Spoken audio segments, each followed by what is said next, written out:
So, good day mga ka-froghead, no?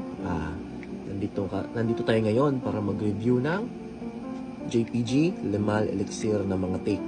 So, first of all, I want to say I am not a perfume expert. Lahat ng ito ay my honest opinion lang po. So, let's start sa OG. So, ito yung legendary Limal Elixir. Ito yung pinaka-paborito ko sa line ng JPG. So, ang OG naman is opening of lavender and mint, then sweetness of vanilla and honey. So, when it dries down, ito yung pinaka-gusto ko talaga sa LME is yung ano niya, yung sweet minty tobacco. Ang bango. So, overall performance is 10 to 12 hours sa skin ko, and days sa clothes, mas tatagal pa yan sa clothes eh. So, this is a loud beast mode talaga. Huwag mo tong suotin sa initan kasi it's glowing talaga, and it's better for colder and date night situation or mga formal events na naka-AC. If you want to smell the best in the room, Limal Elixir OG. So, next is Eclipse by Elite Fragrance. Shout out to Sir Mark Joseph Santos. So, Eclipse, nakita nyo naman na minotify ko na yung sticker kasi natanggal eh. Kakagamit ko. So, ito yung Eclipse nila, take ni Sir Mark Joseph. It has the key accords of lavender, vanilla, honey. So, for me, it's a 90% same and lesser sweet take ng LME. Kasi nga, it's lesser sweet, pwede mo tong gamitin pang daily or sa initan. Control pa rin. Siguro mga 3 to 4 sprays lang. And it has a slight touch of tobacco. Ito yung nagustuhan ko talaga sa LME. Yung tobacco talaga ang bango.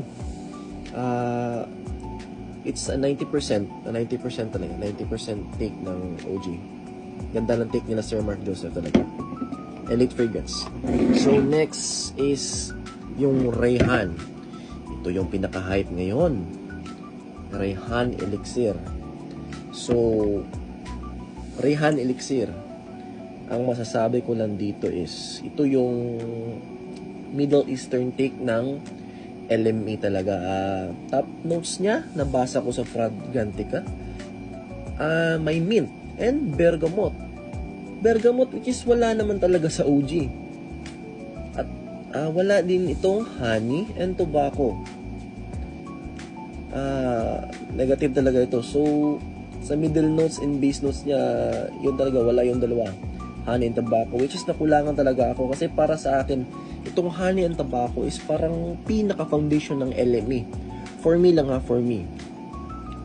So, for me, it's a 80 to 85% take ng LME. Pero mabango mabango. At long-lasting din, mga 7 to 8 hours on skin and days sa clothes. Rayhan Elixir. So, next. Ito yung pinaka-last. Ito yung Tribal Gold by Grandeur. Let's open.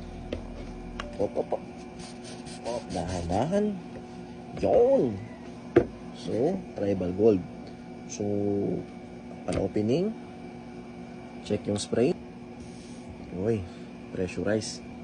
So, itong Tribal Gold, hindi pa to nakalista sa sa Fragrantica, pero meron akong nakita sa online na nandun talaga yung mga notes kung ano yung nakalagay sa OG. Kompleto lahat. Pinaka-latest take ng LME sa market ito ngayon. Limited pa lang to sa Pinas. So, sa initial spray, makikita natin pressurize siya. Sa scent naman, medyo turn up yung lavender and mint niya. Tapos, yung sweetness is same lang sa OG. Upon dry down, kuwang-kuha talaga yung honey and tobacco note niya. Sobrang bango. Ito yung masasabi ko na pinaka-close sa OG as of now. Around, masasabi ko 95% talaga.